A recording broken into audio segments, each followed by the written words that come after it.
Nós estamos começando o Cotidiano em Você e muito obrigado, viu, pela sua presença aqui com a gente, obrigado mesmo. E hoje quem vem no nosso programa, Fábio Arruda. Consultor de etiqueta e comportamento. Olha que interessante, consultor de etiqueta e comportamento vai falar pra gente sobre regras de etiqueta e vai contar também da sua trajetória artística. Participação na Fazenda. Participação também em vários programas de TV, né, que fez dele um dos nomes mais consolidados aí da etiqueta e do comportamento. Vamos lá, nós aguardamos você.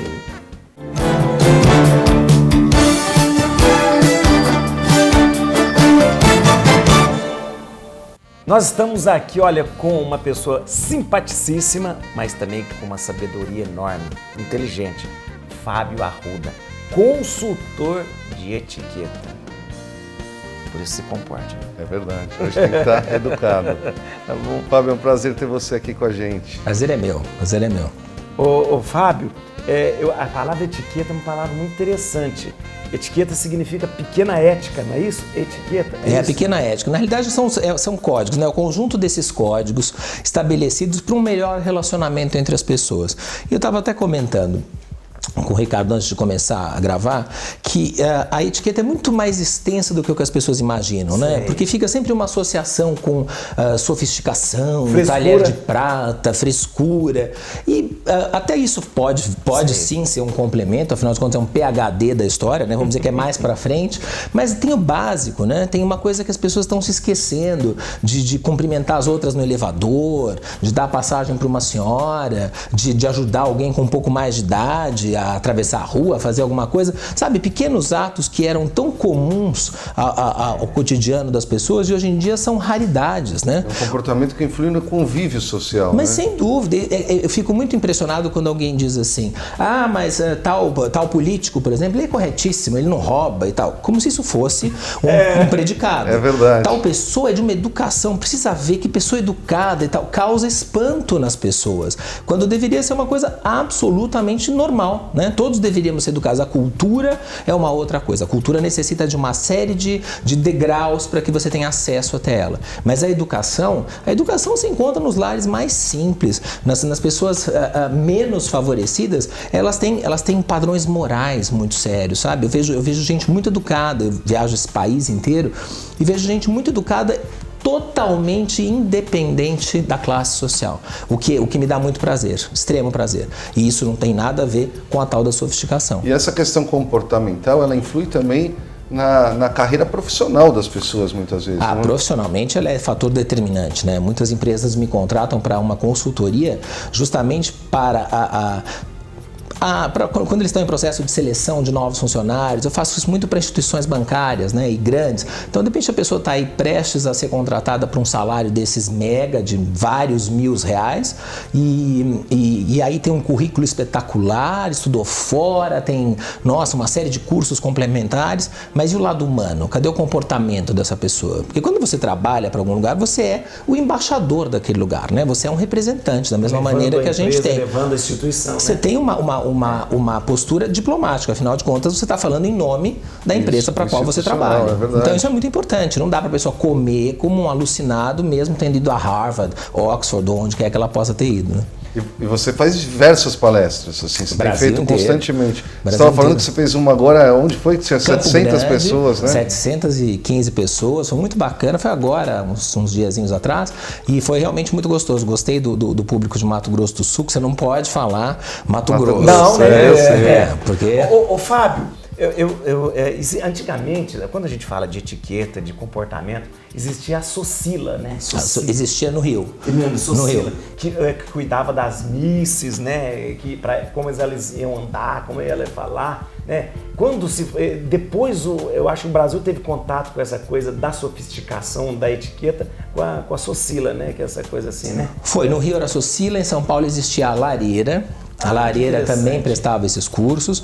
E aí nós temos alguns nomes que foram se firmando, né? Assim, os decanos da história é Marcelino de Carvalho, Cristine Ufon, são nomes que fizeram tradição em São Paulo. Mas engraçado que muito associado a moças, a misses, a tudo isso, né? Talvez essa coisa da frescura, entre aspas, venha justamente disso. E fez com que a etiqueta ou a boa educação fosse relacionada com essa coisa meio do feminino, do espaço feminino, né? E até hoje as pessoas têm um pouco de medo. Parece que, ser grosseiro é ser macho, né? Ser homem, né? Mas eu acho que até com essa aí o Uber, né? Sim. Aquela coisa do homem Uber, e aí ele passa a ser muito mais aberto a uma série de conceitos, né? Assim, a aceitação da vaidade, sim. Os homens se cuidam mais, hoje em dia com muito menos pudor. Imagina antigamente um homem preocupado em passar um creminho na pele, de jeito nenhum, era escondido, não passava, porque senão o que vão achar e tal. Hoje em dia eu acho que com toda essa conscientização de que não vai ser o fato de você ser educado que vai afetar a sua masculinidade, muito pelo contrário, né? Eu não conheço uma mulher que diga que não gosta de um homem bem educado, que não gosta de ser bem tratada, que não gosta de um cavalheirismo, né? As coisas não têm nada a ver com aquele estereótipo que a gente imagina, né? Os estereótipos, eles em geral são caricatos. Sim. Todo estereótipo é caricato. E eu acho que a gente foge justamente disso. Então, a partir do momento que a gente vive numa sociedade que várias coisas mudaram, né? Não dá mais para dizer, eu nem pratico mais isso para as pessoas, de dizer, não deixo de abrir a porta do carro, porque em cidades com a violência como nós temos tão presente nas grandes cidades, até nas pequenas hoje em dia, vai abrir a porta do carro para fulano entrar, você é chacinado, né? Você vira um sashimi. Então não dá. Quer dizer, certas coisas vão se adaptando. Mas você não perde cordialidade, gentileza. Eu acho que a sofisticação do comportamento está em ser gentil, né? Eu acredito muito que as bases da etiqueta são o respeito e a generosidade. E generosidade costuma ser confundida com caridade, que são coisas completamente diferentes, né? A generosidade está em você admitir que você não sabe, está em você ter a humildade de perguntar, está também em você ensinar sem palestrar, sem ser ditatorial na sua forma de passar essa informação. Você passar a informação com simplicidade, com naturalidade, porque ninguém é obrigado a nascer sabendo, né? Quando me perguntam assim, as pessoas te perguntam as coisas mais básicas. As coisas são básicas, né? Eu digo que essas definições, claro, óbvio, lógico, alguma coisa só pode ser clara, lógica ou óbvia para quem sabe, cara pálida, senão ela não é clara, nem lógica, nem óbvia. Você pode me dizer uma série de situações de física quântica que até hoje não entram na minha cabeça, elas não são claras, não são lógicas, nem são óbvias para mim. Se fosse para o Einstein, ele estaria tirando de letra. Então, cada um, dentro do seu ramo de atividade, tem sempre o que ensinar e as pessoas têm sempre o que aprender. Eu vejo isso pelo meu público, eu tenho um público muito grande, eu sou super abordado na rua e as pessoas querem comentar, e mesmo sendo pessoas muito simples, dizem, puxa, eu assisti tal, mudou minha vida, tá melhor, meu casamento melhorou, sabe? Eu comecei a me preocupar mais em ter uma mesa mais legal para quando meu marido chegasse. E essa mesa mais legal é um prato, um copo, um garfo, uma faca, não é? Não foge desse cotidiano. Mas uma mesa posta, esperando, essa preocupação, esse resgate da hora da refeição junto com os seus, quando você pode. Porque durante o dia, hoje, é praticamente impossível quem almoce com a família. É uma raridade, né? Mas quando pode é maravilhoso. Isso, né? E quando dá para ser o jantar, não vamos jantar assistindo televisão, jantar com a meninada toda com os aparelhos aí, passando mensagem e sem conversar, sem trocar experiências, né? Eu como fui criado super de uma maneira familiar, mesmo com núcleo, nossa, que delícia a gente no final do dia contar como é que tinha sido o dia de um, o dia do outro, e saber, e dar as boas e as más notícias, né? Aquela nota ótima, a nota não tão boa. Então, assim, essas pequenas coisas fazem com que a família seja essa instituição que bem preservada é a mais importante de todas. Se a gente não mantiver a família, você não tem estrutura para absolutamente mais nada. Ela é o seu alicerce, né? Ela é a sua base, ela é o seu esteio. Então eu sou super fã de família. Eu tenho meu pai já não é mais vivo, mas minha mãe aos 83 anos está ótima, está super bem. Você é de onde, Fábio? Eu nasci no Rio, mas me criei em São Paulo. Eu sou totalmente paulistano. Nem sotaque você tem mais? Não tenho, não, mas eu vim para São Paulo com menos de um ano. Então eu costumo brincar que o ter nascido carioca foi só para acrescentar um pouco de charme. Foi só um charme que a gente acrescentou na história. Mas eu vivi em São Paulo a vida inteira, e aí só na época da faculdade eu comecei aqui no Brasil, depois fui fazer nos Estados Unidos, fiz em Bridgeport, Connecticut, e voltando de Bridgeport eu queria mais e tal, e fui morar na Europa e morei em Madrid, fiz mais uns cursos complementares em Madrid. Então foi muito interessante ter essa possibilidade de ver o modo americano de viver, de ver o modo europeu. E o brasileiro. Você fez faculdade do quê? Quer dizer, administração de empresas. Quer dizer, nada imaginar que ia dar. Pois é. Nunca imaginei que eu estaria apresentando televisão, nem que um dia eu ia participar de um reality show de confinamento, nem uma série de coisas que aconteceram na minha vida que foram totalmente não programadas, mas muito interessantes. Me dão muito prazer. Você falou, ninguém nasce sabendo, né? A gente aprende. Aonde você foi aprimorando essa questão da etiqueta? Você estudou isso? Como é que é a tua formação? Dúvida. Claro que eu tive uma base muito sólida em casa, mas só isso, a partir do momento em que eu me tornei um escritor e um consultor e uma pessoa que fala sobre isso para milhões de pessoas na televisão, você tem que estar embasado mesmo. Então eu procurei, eu acho que hoje em dia já devo ter lido mais de 15 mil páginas sobre o assunto. Já publicou muitos livros, Já publiquei 5 livros e todos best-seller, o que me deixa muito feliz. E assim, é interessante que para todos e para tudo eu faço sempre pesquisa constante. Onde eu estou viajando, nos idiomas em que eu falo, então inglês, espanhol, francês, eu sempre compro tudo que é publicado, todos os autores locais do assunto, os antigos, os novos, para ir atualizando, reciclando. Até às vezes eu vejo barbaridades escritas, assim, as pessoas escrevem umas coisas que eu não sei de onde elas inventam. É até interessante, porque se você tem o absurdo como referência, a verdade real torna-se absolutamente concreta e palpável, né? Legal. Nós vamos pro intervalo e a gente volta com mais Fábio Arruda ainda, viu? Com muita boa educação e etiqueta.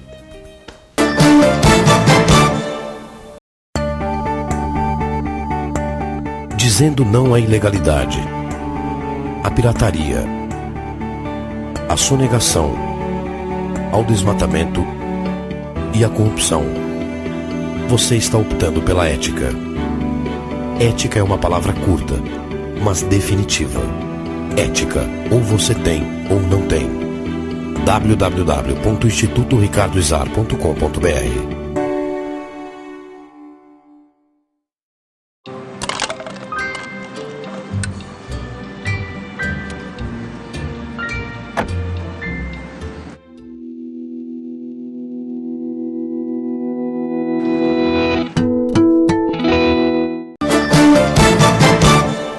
Estamos de volta no programa Cotidiano e Você, e hoje com o Fábio Arruda, nosso convidado, né, Padre Juarez?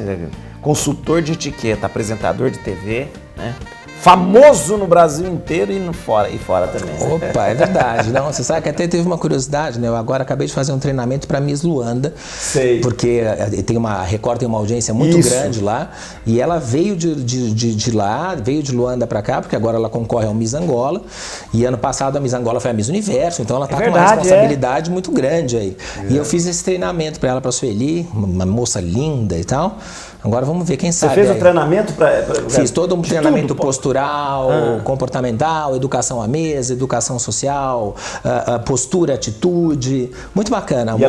A moça cheia de vontade de aprender, então foi muito bom. Isso, muito bom. Que bonito mesmo. Isso é normal, as pessoas te contratarem para você ajudar individualmente na... Acontece muito.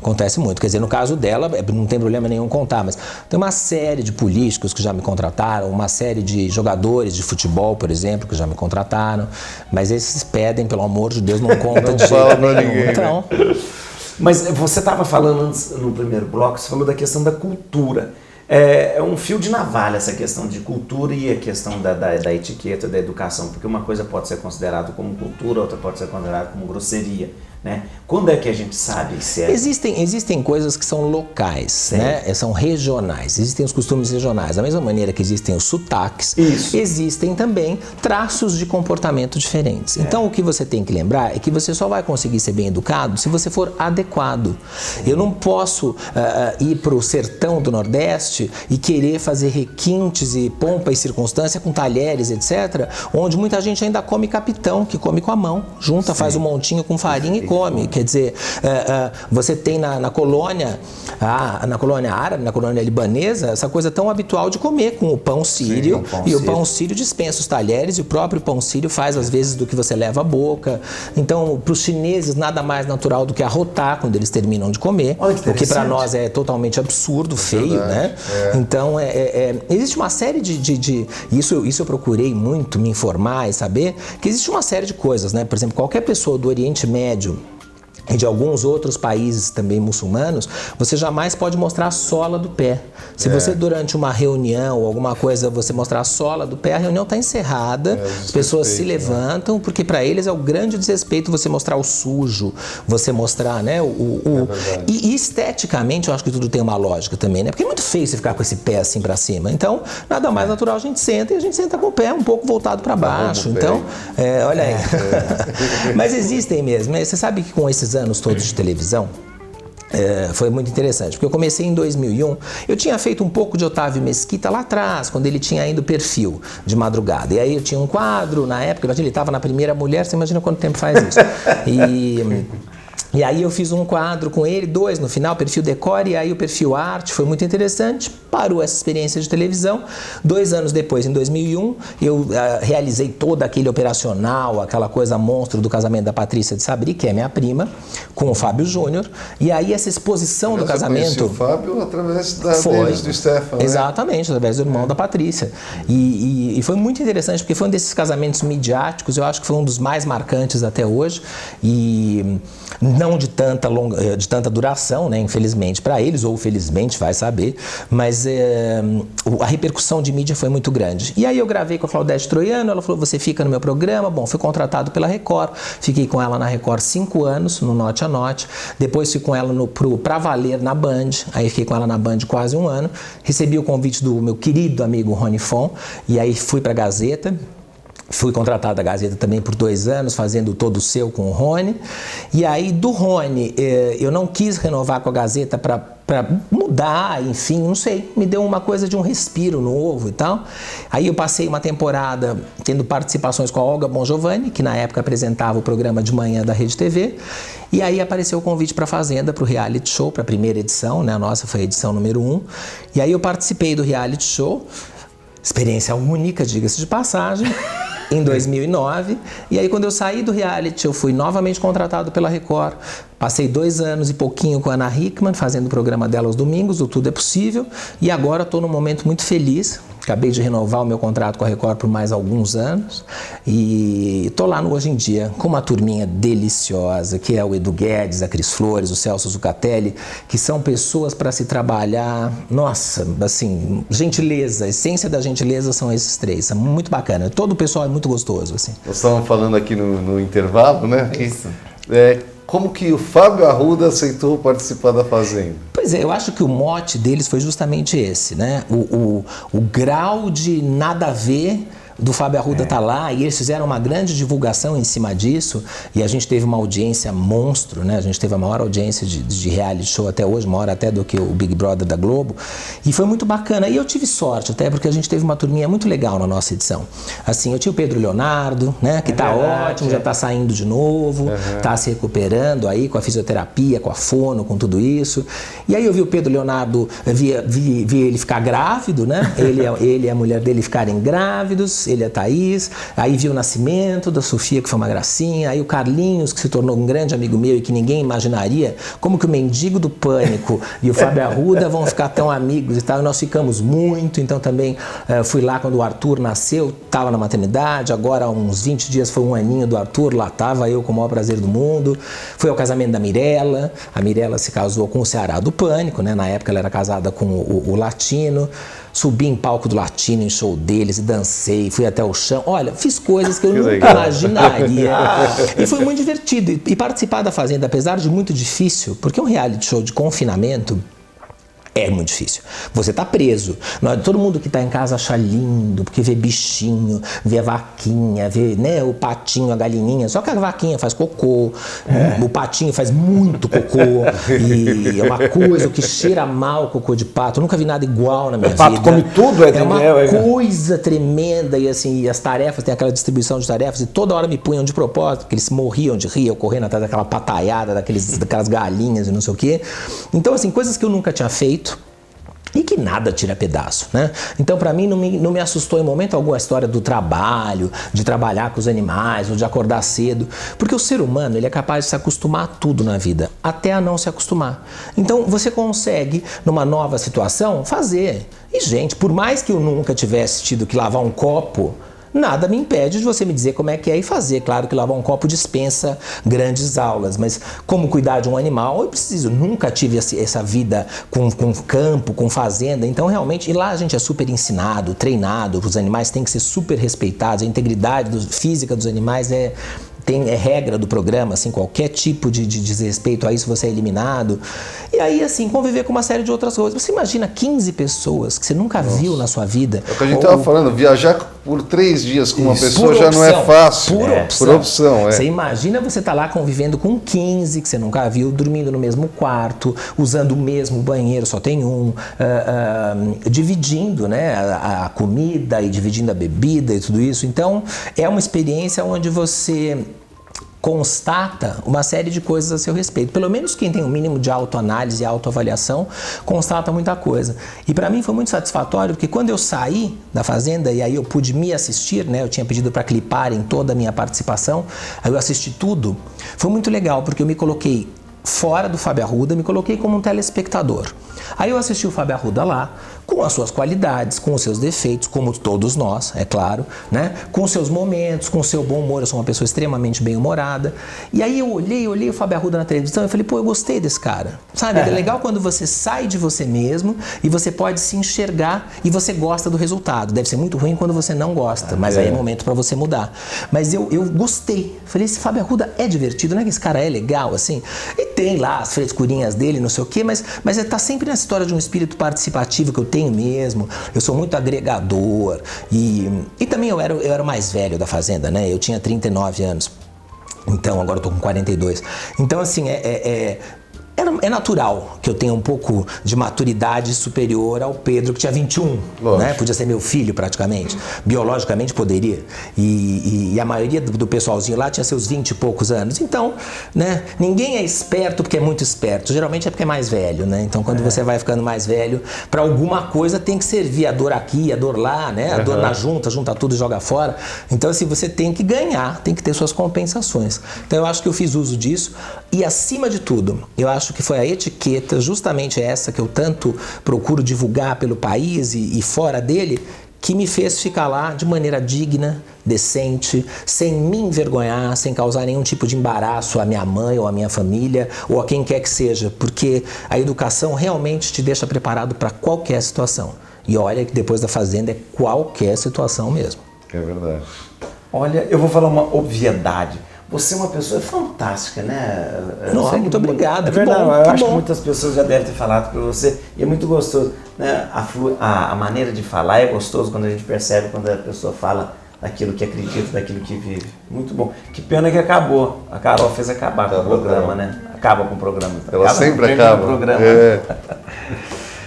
Termina, Greg, pode agradecer. Posso agradecer? Pode agradecer e terminar. Fábio, obrigado pela tua presença. Muito obrigado. Atenção, muito eu falei, gostoso. Encontrei ele outro dia no café, falei, você pode participar do nosso programa? Ele falou, na hora. Gosto muito do Padre Juarez. Ah, que ótimo. Isso eu tô inventando, ele não falou não, viu, Padre? Não, mas eu lembrei que nós nos conhecemos lá atrás, imagina, com o Paulo. Paulo Barbosa. Com o Paulo você Barbosa. Fazia uma participação no programa dele de também, rádio. Nossa, quantos anos tem isso? Tem muito tempo. Tem muito fala tempo. quanto que a gente fala a idade. A gente volta já.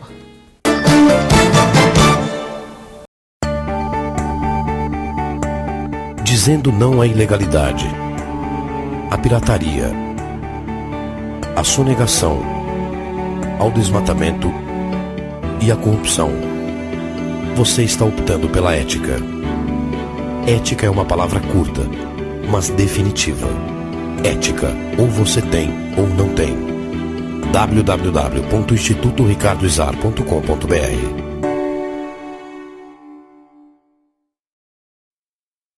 Era uma vez uma casca de banana. Veio a reciclagem e a transformou em adubo, que vira produção agrícola e até energia.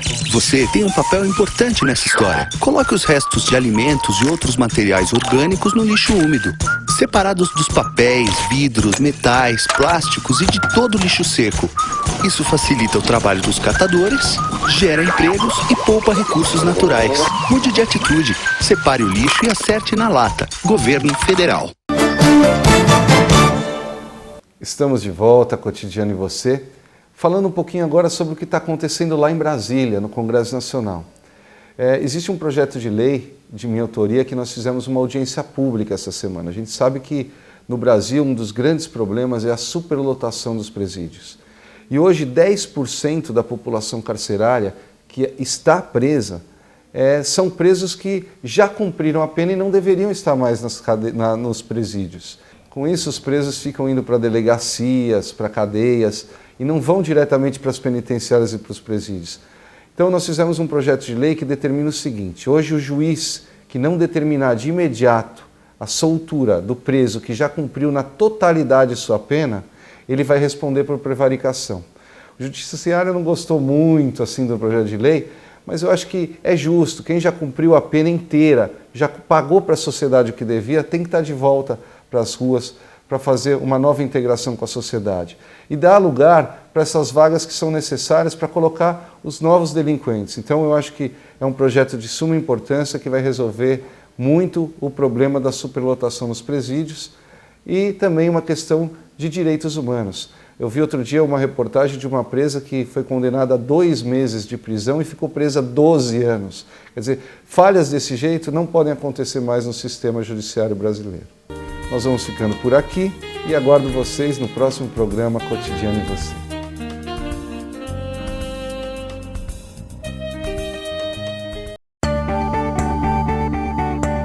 Dizendo não à ilegalidade, à pirataria, à sonegação, ao desmatamento e à corrupção. Você está optando pela ética. Ética é uma palavra curta, mas definitiva. Ética, ou você tem ou não tem. www.institutoricardoizar.com.br.